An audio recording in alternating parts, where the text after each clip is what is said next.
Hello everybody and welcome back to episode 5 of How to Be a Better Creative Builder, and we are going to be looking at some more plots here on the Shadow Kingdoms server.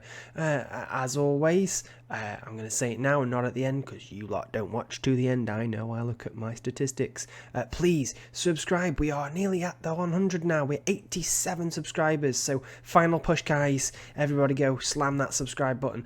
But yeah, I've been listening to some of the feedback that you guys have been giving me, and so this video is going to be a little bit shorter today. I know some of my epics of 30 to 40 minutes were probably a little bit self-indulgent, so we're going to try and do just 10 plots today instead of 15. Hopefully that will shorten things up, make things a little bit snappier, and not steal all of your time. So without further ado, let's get on with the tour. Our first plot today is Build 71 Slime Factory by OSCARLORDDOOM.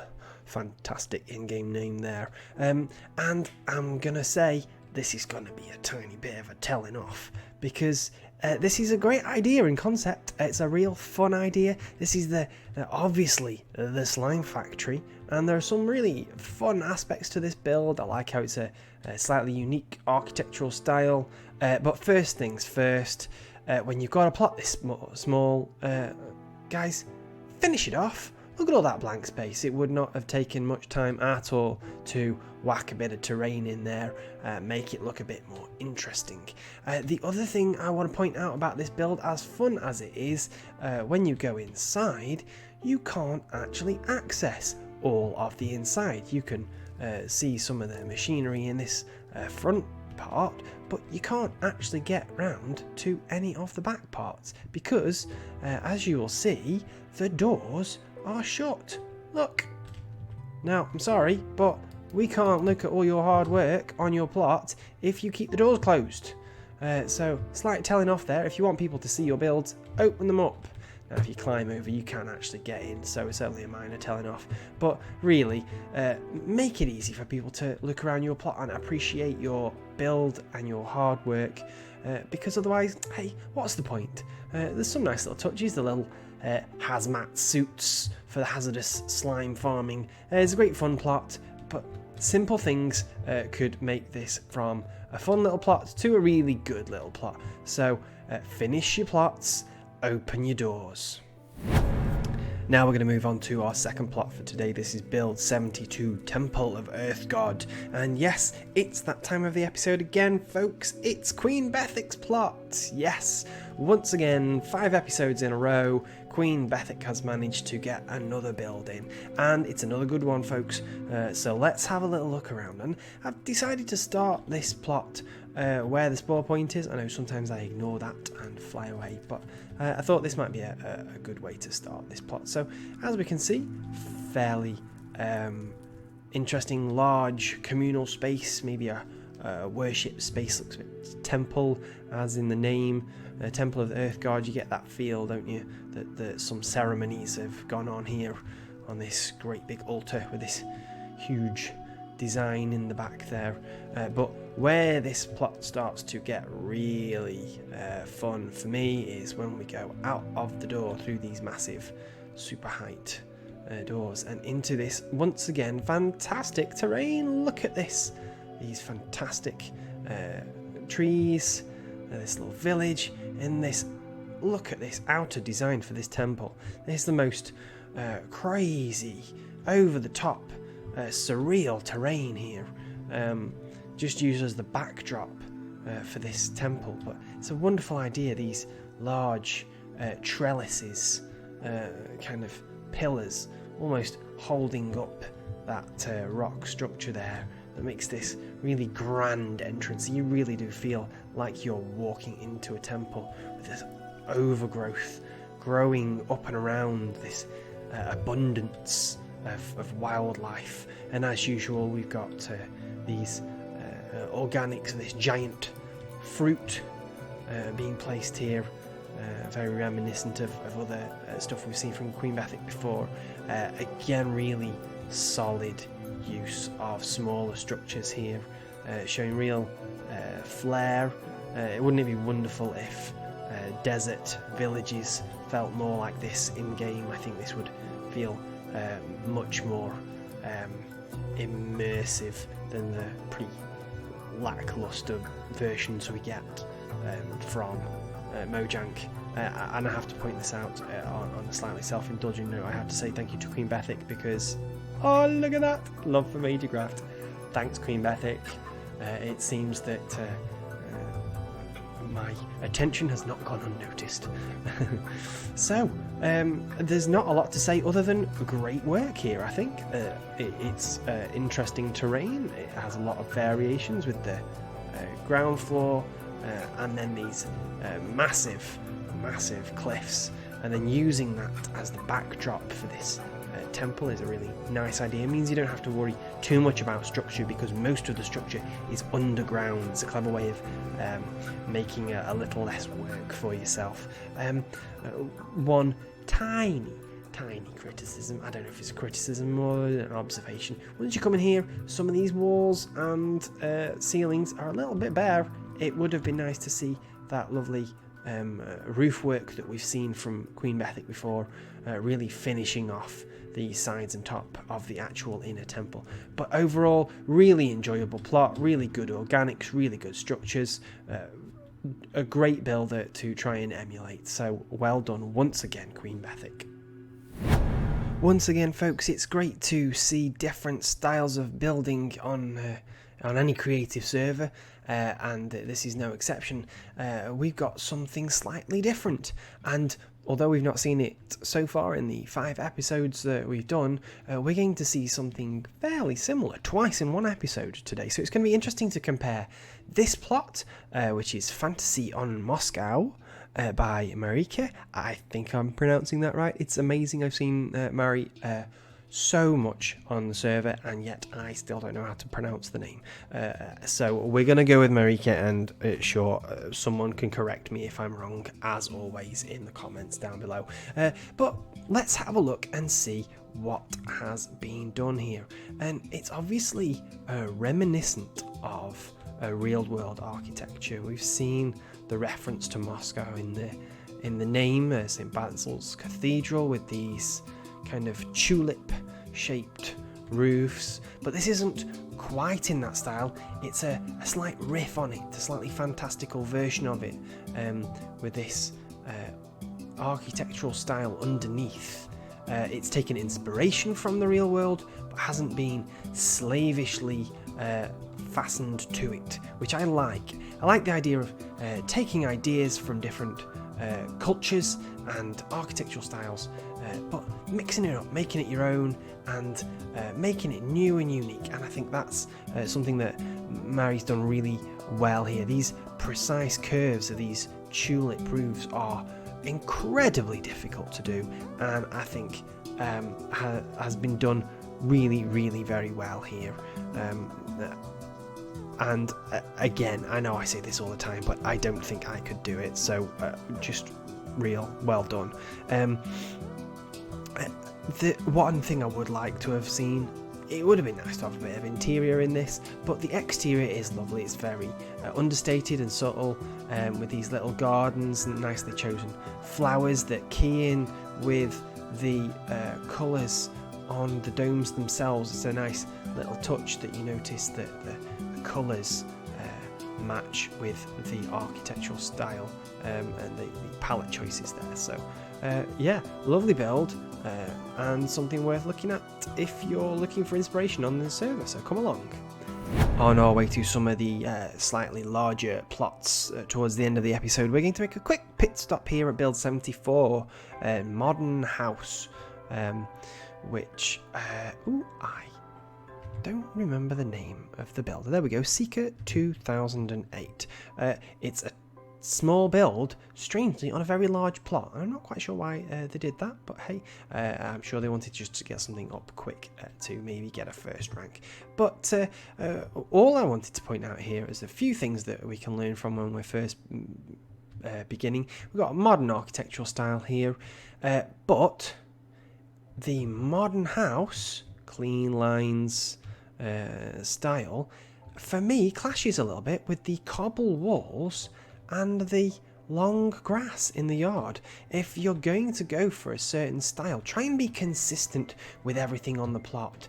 It feels a bit anachronistic, to use a fancy term, to have old, shabby looking cobble walls and unkempt grass next to such a very pristine, modern design of build. So I really think that that's something that could have been easily fixed, and maybe still can. So the other thing, obviously, that these trees are a little bit too similar. See, very, very manicured for trees like that. A little bit of learning how to make custom trees will go a long, long way to making this plot better.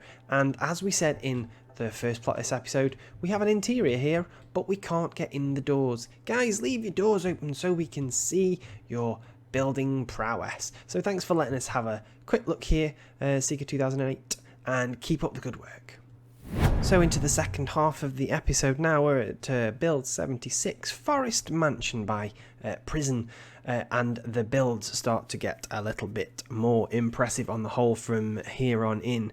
We've got yet another modern build. We've not seen many of these so far, and now we're getting a few in a row, so it will be interesting to compare them, and particularly comparing them to the modern builds that came up earlier in previous episodes as well. So here we've got this very ultra modern design of a house built into a hillside here.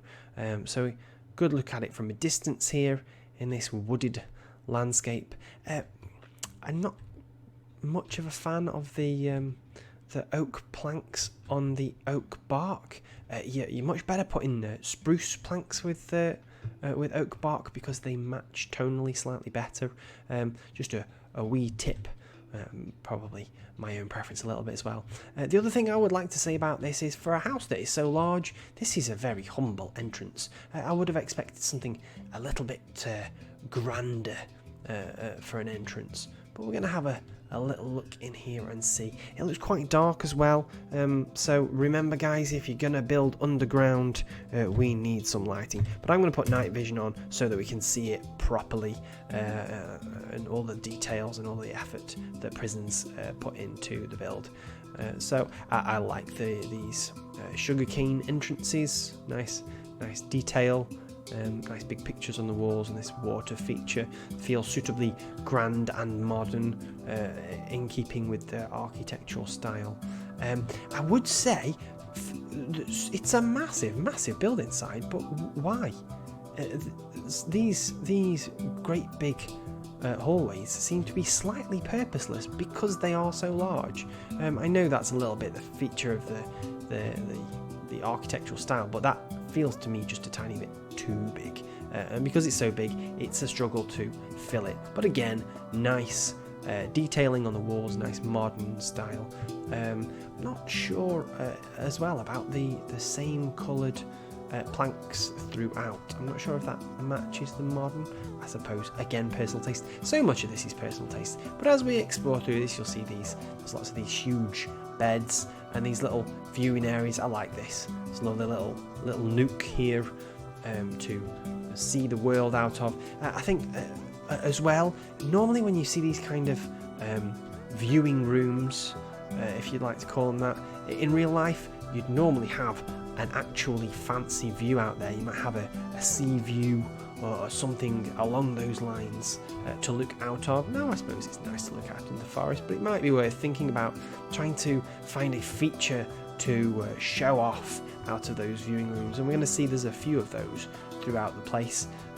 Little closets and little bathrooms, nice details throughout there, and little shower rooms. All very in keeping. So let's go upstairs and see what else we can see. The styling goes on throughout. Effort at a kitchen there. I mean, this is open plan to an extreme, isn't it? I mean, this is probably a large exaggeration of the modern style. I quite like this as a feature, actually. I know I normally say cobble in modern doesn't work, but the way that they've picked all these lovely different textures of coral blocks, andesite, and all those kind of different blocks to make a feature out of that wall is fantastic. There's some real inspiration as a modern build in this, which I think is fantastic. We've got another one of these viewing rooms here again that pokes out over the hillside. A really nice feature. I would have thought we'd have had a rail on the edge here. I wouldn't want children in this house, would you? Can you imagine a toddler going woo? That would be catastrophic. So we've got a little cinema room, nice touch there, nice use of the flags there to show speakers. And as you can see, it's really consistent throughout. There's lots of little bedrooms, and then a nice swimming pool here, and then the gym up here at the top. Workout as you enjoy the view.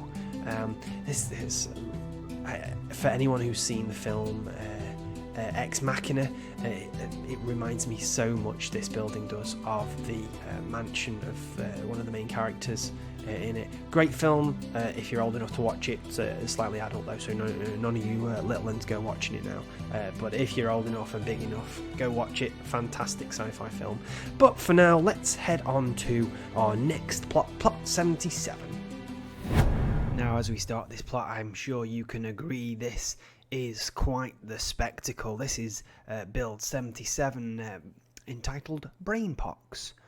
Funnily enough, built by BRAINPOX. I wonder how he came up with the name. But aside from the unimaginative name, I don't think we can call the building unimaginative, can we? Because this is phenomenal. Look at the size of this structure, considering it's on a relatively small plot. He has filled every inch. It goes to every corner, and it is a fantastic, absolutely unbelievable demonstration of complex structure, which is not easy to do, and I'm sure anyone who's ever tried to do a grand build knows one of the hardest things to do is to fill the inside of large buildings like this in a way that feels full and nuanced, and there isn't just these giant cavernous spaces with nothing in them. And this by BRAINPOX is the perfect example of how to do it. But before we go inside, let's have a little look at the outside, these gorgeous manicured gardens. There's a few little details that are worth noting here, that BRAINPOX has tried really hard not to just do the minimum, but has gone that extra mile in all of the details. You look here at the fact that he could have just done all oak leaves or whatever, but no, these are mixed leaves throughout, just to give that little extra bit of depth and texture. And the same for the grass. All of those similar toned green blocks all mixed nicely make for that little bit more life to the grass on this build. A real attention to detail, and that follows through the entirety of these builds. Fantastic use of diorite, always a trickier block to use, but the detailing on these buildings is fantastic, even down to the use of the iron trapdoors there over the lights to slightly conceal the lighting's very clever, lovely feature. But we're going to delve inside now, and this is where things are going to get very confusing very fast. I suspect we're going to spend a little bit longer on this plot just because of how big it is, and we will just gaze in wonder. This subtle lighting is really clever throughout. The little hidden redstone lamps there, the very cleverly built-in end rods all the way throughout. They never stick out or look out of place, and such a variety used as well. It's fantastic. I love these little hints of colour behind the brickwork here, and as we come into this really grand entrance, you really get a feel for this place. This was awe-inspiring to me when I first arrived here. Look at this vaulted ceiling.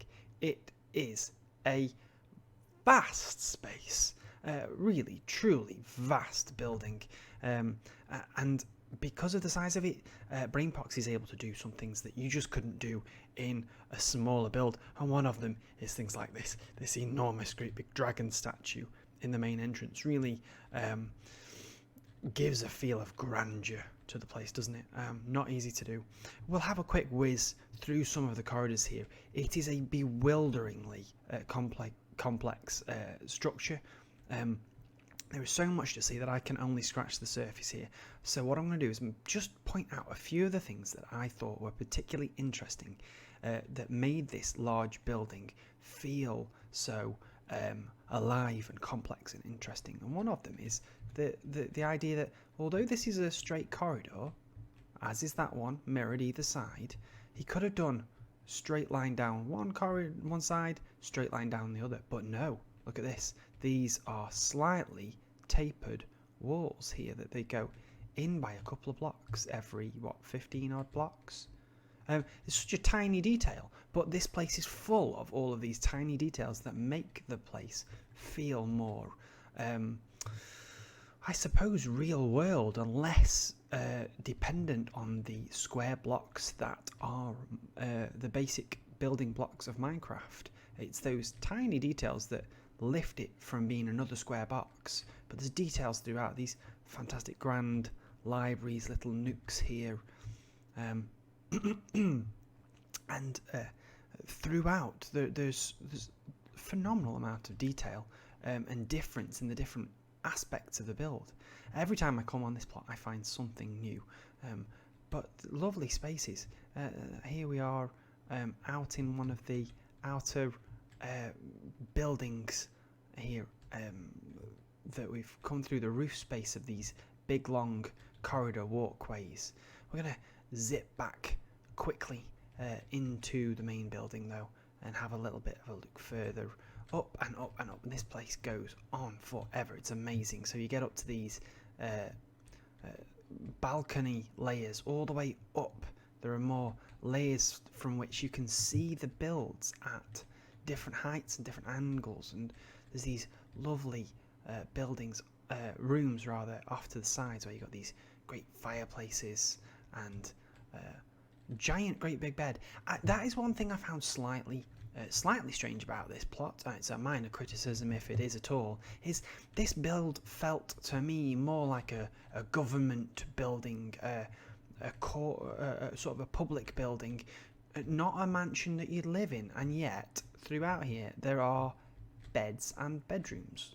Here's another one, and I found that slightly strange, I will admit, but again, I'm sure that's my personal preference coming to bear a little bit. What I did like as well about this is you come into these higher up balconies, there are all these outside spaces that connect the inside to the outside. You can come out onto these enormous, great big balcony verandas and look at the outside of the building in detail, close up, which is a nice touch if you're walking through the plot the way I am at the moment. I'm going to fly out here just so we can get a bit more of a view of this enormous space and these fantastic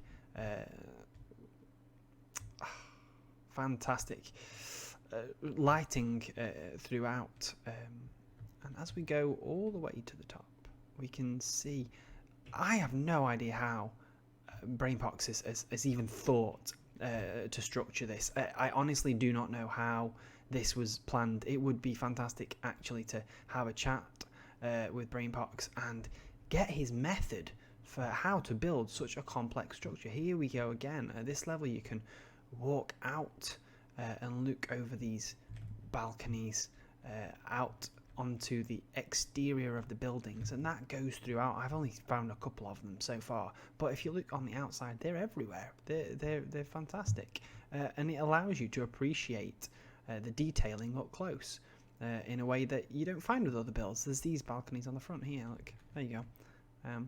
So yeah, honestly, this is not a plot that I could do any justice to in a couple of minutes. So come along, have a look at BRAINPOX. If you want to have a go at these bigger, more grand architectural buildings, this is a fantastic one to come and get inspired by, get ideas from, steal some inspiration. So yeah, wonderful job, BRAINPOX.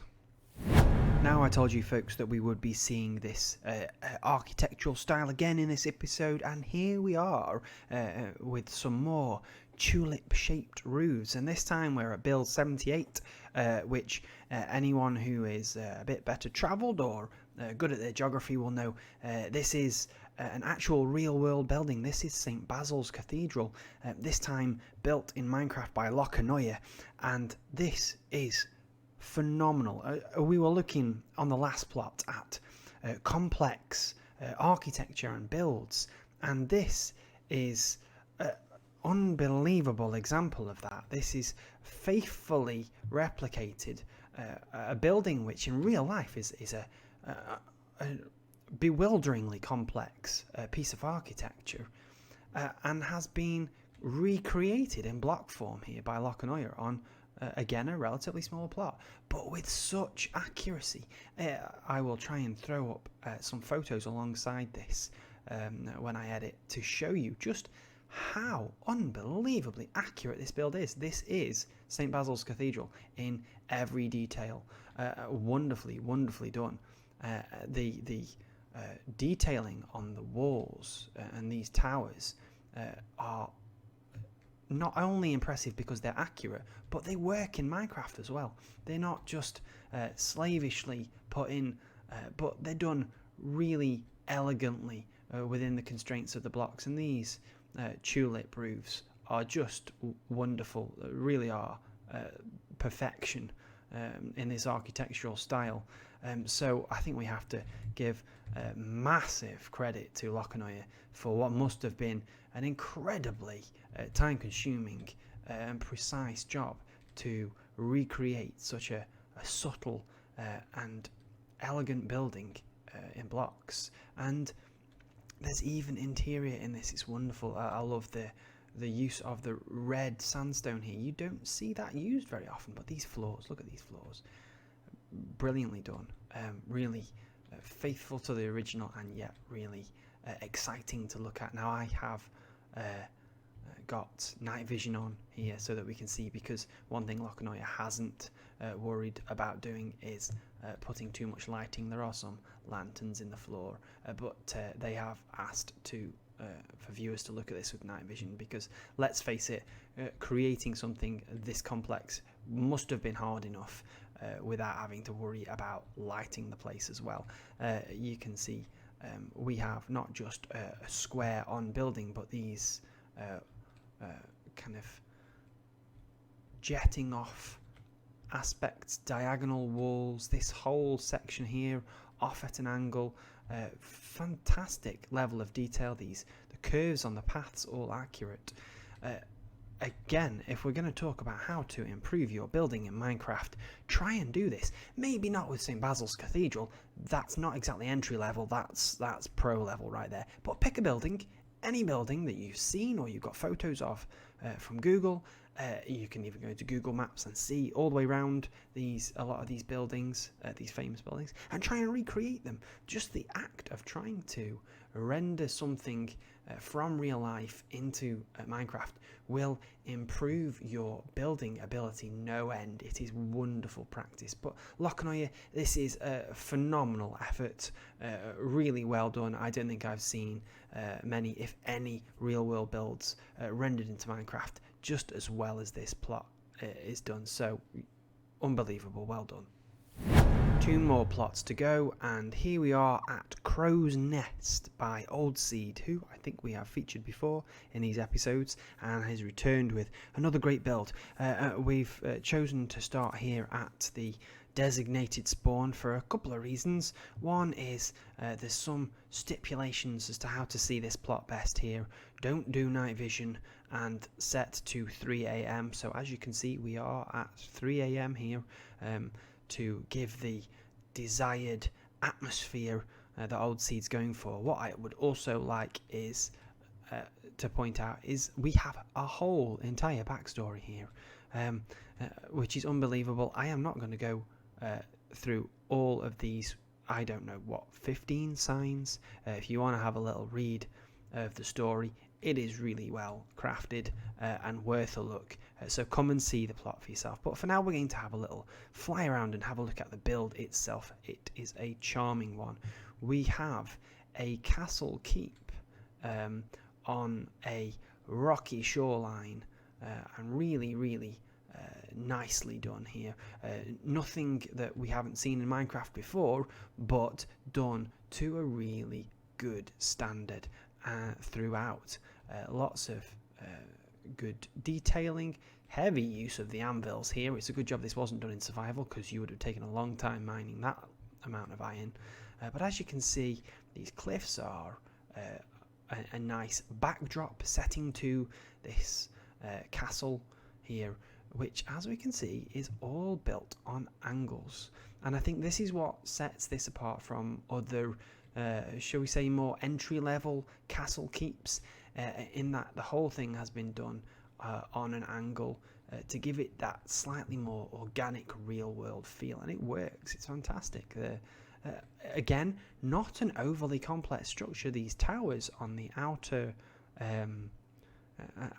walls are all the same, and then you've got these similar style cylindrical builds all nested together on these different levels to create the most of the structure. Not overly complex, but really well done. The character comes from these natural lines and angles. You see the walls splitting up all these fields are not exactly straight lines. Even when on an angle, there's a wiggle to them. They feel natural and organic, and that's wonderful. And the wheat fields feel slightly more alive for it, which I like. There are some details here that I didn't even notice the first time I looked. There's some lovely little people here giving a little bit of fun and a little bit of character. Laziness of the highest order. I will take your word for it.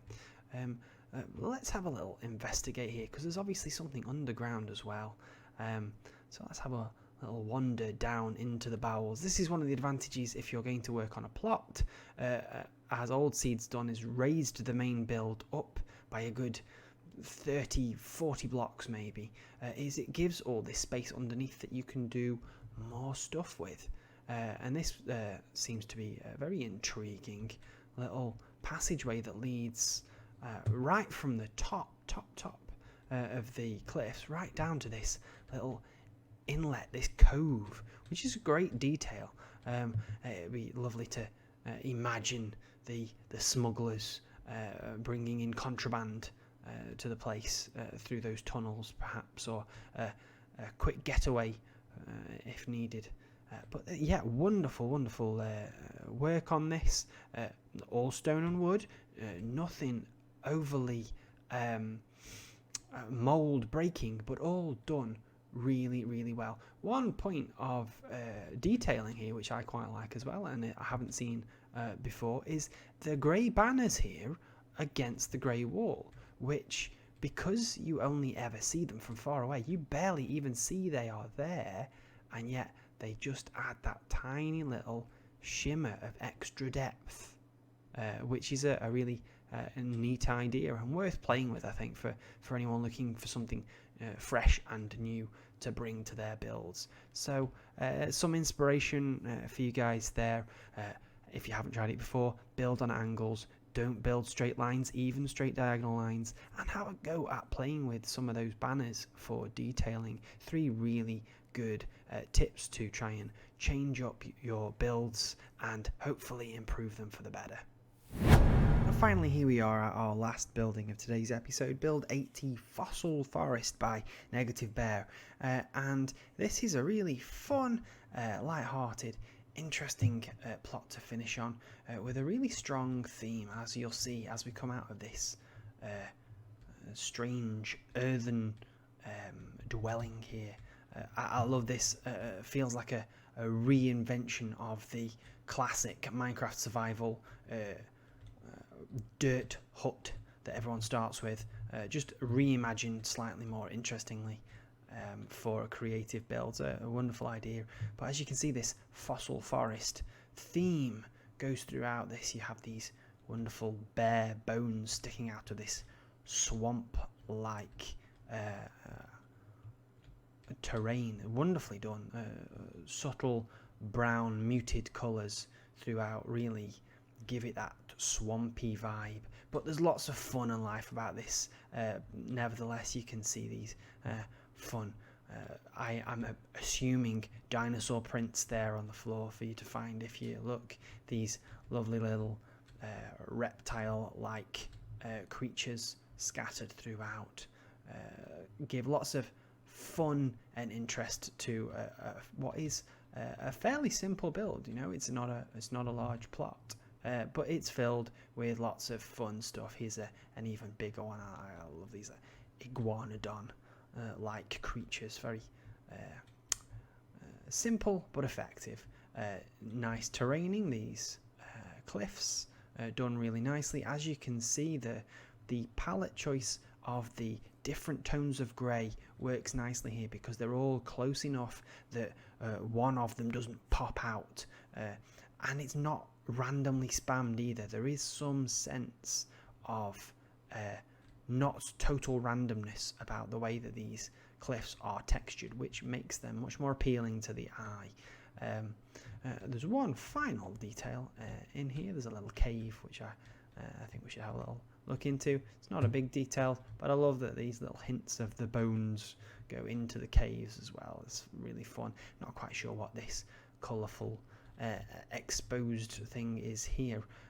Adds a little bit of mystery to the plot, some kind of storytelling being attempted here. But as I think you can agree, Negative Bear has done a really good job of taking a theme, an idea, and just fleshing it out, for want of a better term, into a full plot. Really nicely done. Probably didn't take too long to do, but really nicely rendered. Lots of fun and humour in there. I think plots like this, it's worth hiding as many of those little Easter eggs and fun things as you can. Maybe there's more in here that I've missed, so guys, come along and see if you can find any that I missed, like perhaps this little, I'm assuming, bird's nest up here. Is wonderful. Maybe having some kind of creature flying around would have been even more fun in the storytelling of this. So Negative Bear, really nice job. I like the choice of a different theme. I like the idea of this maybe being an alternative biome that could have been in Minecraft Vanilla, a slightly different interpretation of a primeval swamp. So really a good fun little plot. Thanks for letting us see that. So guys, that's us for the episode now. We've seen not quite so many plots today. Hopefully that means the episode won't be giant. Hope you've enjoyed it. Hope you found something new or interesting to try, or that you hadn't thought of before. I think you'll agree we've had some spectacular builds this episode to get inspired by. So until next time, guys, we are in shooting distance of that big 100, so go smash the subscribe if you haven't already done, and as always, your likes and your comments are really appreciated in the comments below as well. So guys, until the next episode, have fun building, and we'll see you in the next one.